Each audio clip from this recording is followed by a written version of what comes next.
Today on Discover Wisconsin, take in the history, beauty, and hospitality of the Oneida Nation. Hello and welcome to Discover Wisconsin.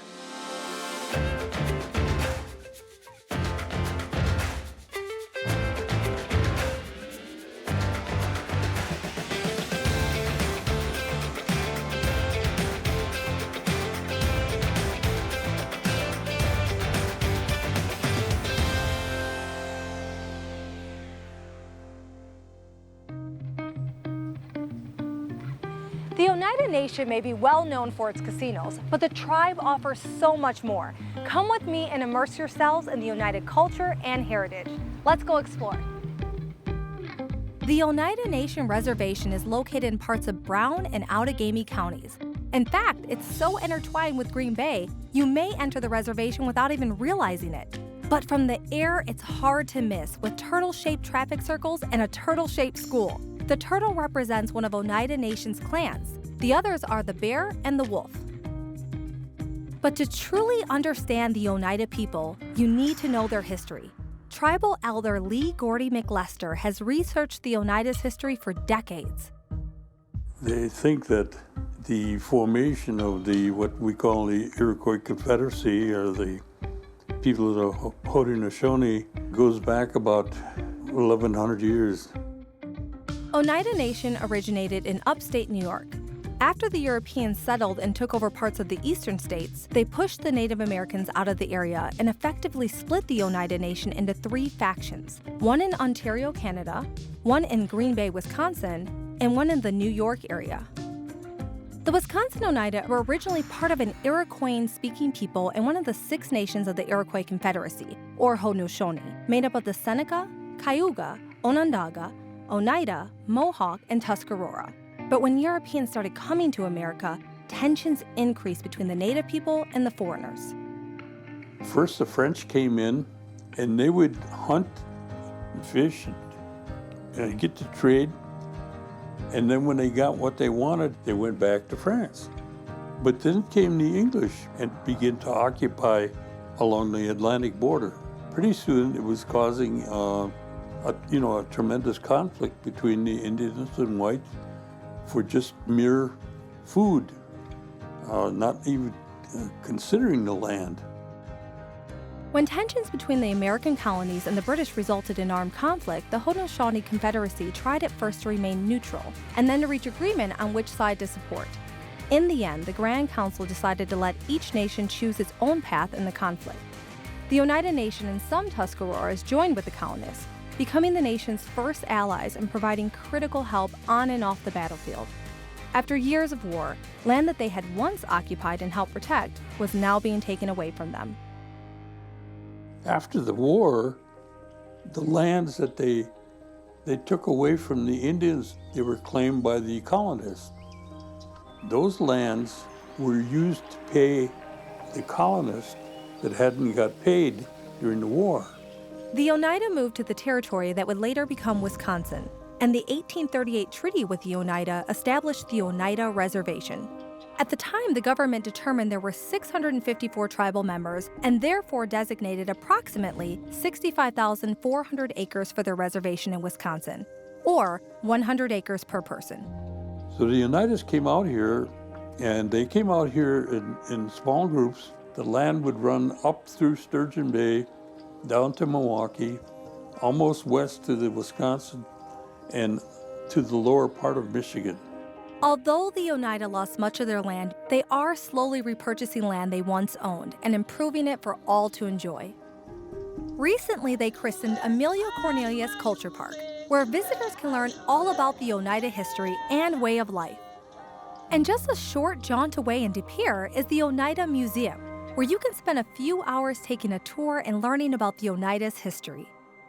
The Oneida Nation Museum opened its doors in 1979. The first director, her name was Florence Jones. She actually started some of the collection with her own personal artifacts, in addition to artifacts from the community. So we started out with a really small collection, and we have grown now to over 8,000 artifacts within our permanent collection.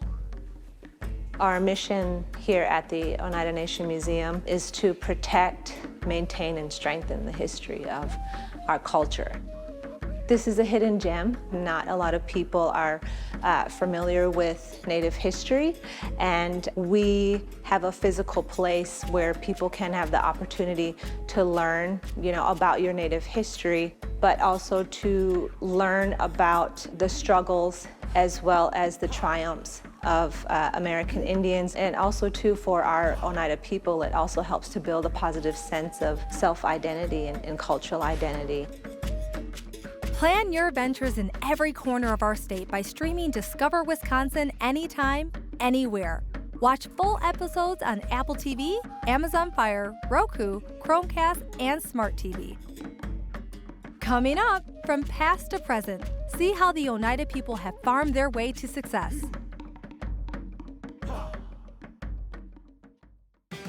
We're back, discovering the beauty and rich history of the Oneida Nation. Throughout the tribe's history, the Oneida people have been known for their respect for the land and what it provides, and the Oneidas are well known for farming. The Oneida are known for an exceptional farming practice called Three Sisters. The Three Sisters are corn, beans, and squash. The corn is planted first to provide the structure for the beans to climb. Then the squash spreads out, blocking the sun, which prevents weeds from growing. Another benefit is the prickly hairs on the squash vine deter pests. Genius, right? While they still practice the age-old technique, the Oneida tribe is also stepping into the future of farming with an aquaculture enterprise, which puts healthy food on the menu in the Oneida School District. Our main product is our produce, our lettuce. It is a farm-to-school grant, so the school is our recipient. This is our second year working with our school, both our elementary and our high school. So they both have a salad bar. Once school went out, we worked with our elderly services / nursing home, and then anything left over we gave to the pantry, and they handed it out twice a week at the pantry. The Hoop House Garden is open for tours, and throughout the year educates school children about where their food comes from. I like to educate on the quality of the product that we're growing. Our produce here is a healthy, what we want is the healthy greens for the community. We're leading the way in the community in aquaponics, we really are. And just a few miles away from the aquaculture farm is the crown jewel of the Oneida Nation, the buffalo farm. Back in 1991, various indigenous tribes gathered in North Dakota to discuss returning buffalo to tribal lands throughout the United States. And here in Wisconsin, Pat Cornelius was instrumental in bringing a herd back to the Oneida community. The day the buffalo came and we let them out, they just made a jump from the trailer to the ground. The ground shook underneath my feet out on the blacktop. The day we brought the buffalo home is the day the road shook. It's just awesome that we have the buffalo back here in Oneida for our tribal people and for our young people. They come out here and they watch them. I think you get that inner peace to talk with them or just be by them. They're a spiritual animal. Part of the herd here is to put good quality meat back on the menu for the elderly and for the school. The buffalo herd here are really fed well and pastured well. With other tribes throughout the United States, it's the environmental department that takes care of the buffalo. But in our case here, because we don't have the thousands of acres they have out west, so we have to supplement them with hay and food and things like that. So they're under the care of the Oneida Nation farms, and that's where they're taken care of. And they do an excellent job in that. The meat is also sold at the Oneida Market, where you can purchase some great ingredients for a meal as well as other specialty items. Head to discoverwisconsin.com, where you'll find more information on the events and places to visit on your trip to the Oneida Nation. Coming up, put on some comfortable shoes and get ready to explore the wild side of the Oneida Nation.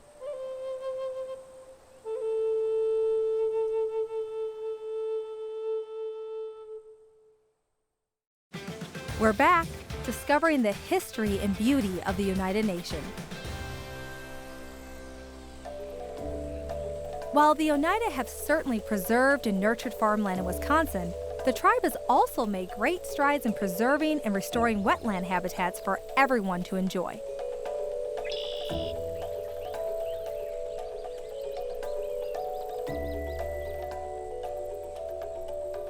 The site we're standing on is a partnership with the state of Wisconsin Department of Transportation and the Oneida Nation.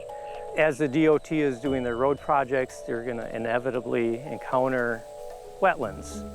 As part of the regulatory process, they have to replace the wetlands that are filled or drained as part of their road project. So what we're seeing here is what's called a wetland mitigation bank. It's mitigating for the functions and values that have been lost by the road project. So essentially they've recreated different types of wetland habitat here to compensate for the wetlands they lost elsewhere in the region. We are going to restore about 420 acres of upland prairie, reforested upland hardwoods, and about 50 acres of wetland habitat. A lot of our wetlands provide culturally important species that are harvested, and we have a lot of monarda or bergamot. That's a really important plant culturally. The hunting, fishing, and gathering that occurs within our wetlands is also a culturally important activity that many of our members participate in. It started primarily as we wanted more waterfowl habitat. But as our knowledge has evolved with how important wetlands are, we see that they clean our water, they alleviate flooding downstream, and the aesthetics of these places becomes increasingly important as we have our urbanized landscape here, especially on the western edge of Green Bay. And I think this will be maybe Oneida's version of Horicon Marsh. You know, it will be attracting that magnitude and diversity in numbers of wildlife for people to view and for Oneida tribal members to potentially harvest. Another publicly accessible part of the reservation is Thornberry Creek Golf Course. Offering 27 holes of championship golf and located just outside of Titletown, Thornberry Creek at Oneida is the official golf course of the Green Bay Packers.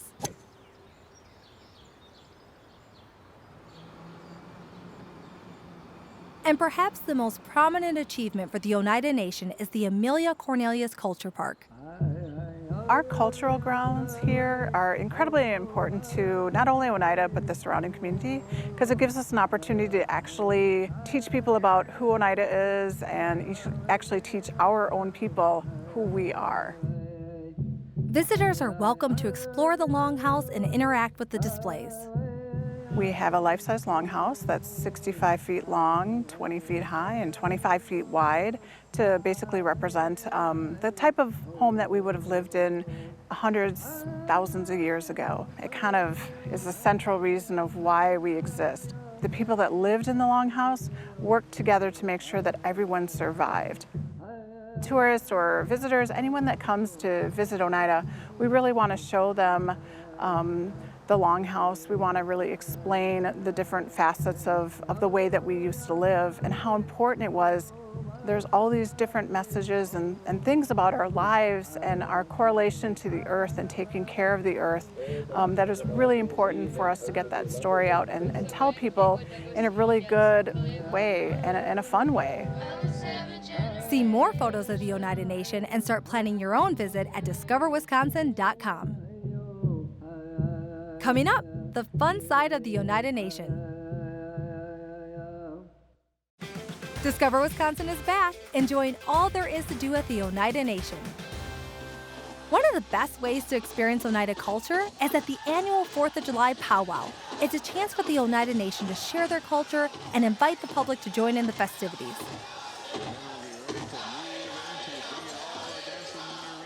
Powwow is a gathering, it's a celebration, it's the opportunity for families to come together. It's an opportunity for us to extend an invitation to the surrounding tribal nations of Wisconsin. Each tribal nation has a powwow they sponsor.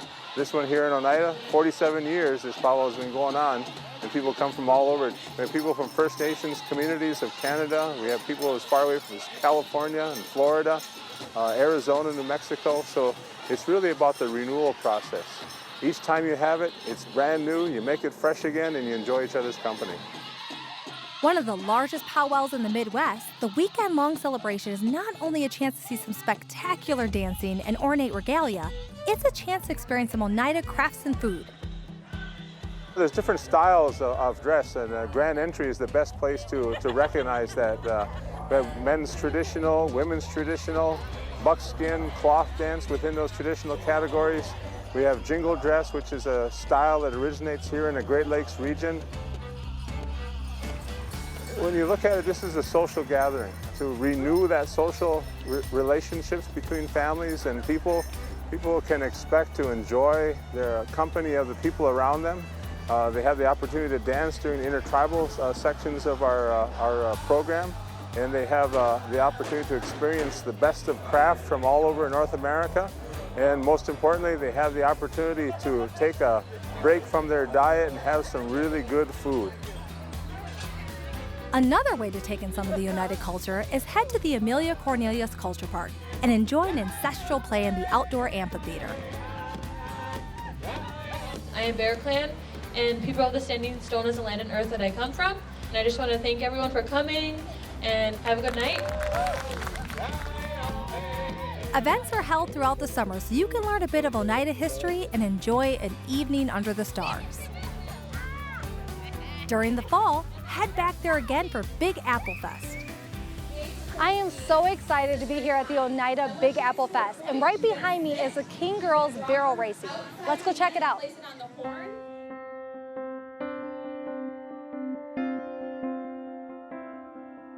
Centered around the fall harvest, Big Apple Fest makes the best of the season with plenty of tasty treats made with apples, and even an apple pie competition. The top winner can earn a $250 cash prize, and there's even a People's Choice winner. All these pies look so amazing. I don't know how to make a choice. The free event has plenty of family-friendly activities for everyone to enjoy, and plenty of culture and food to nurture your body and soul. Take a quick trolley ride down the road and pick some apples to take home, or return to the celebration grounds and watch a native dance demonstration.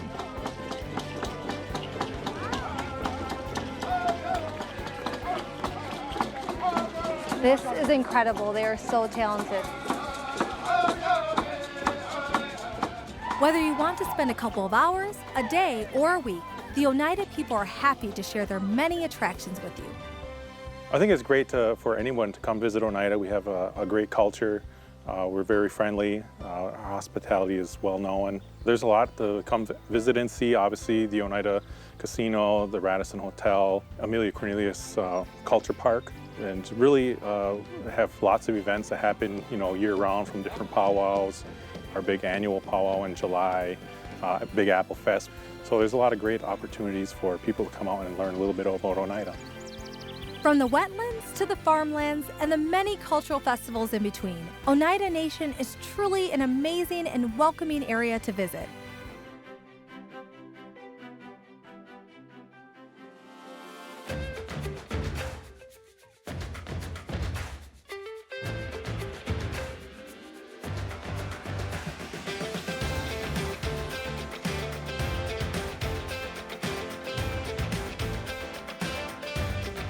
Stream Discover Wisconsin anywhere, anytime. Continue the adventure on Apple TV, Amazon Fire, Roku, Smart TV, Chromecast, and discoverwisconsin.com.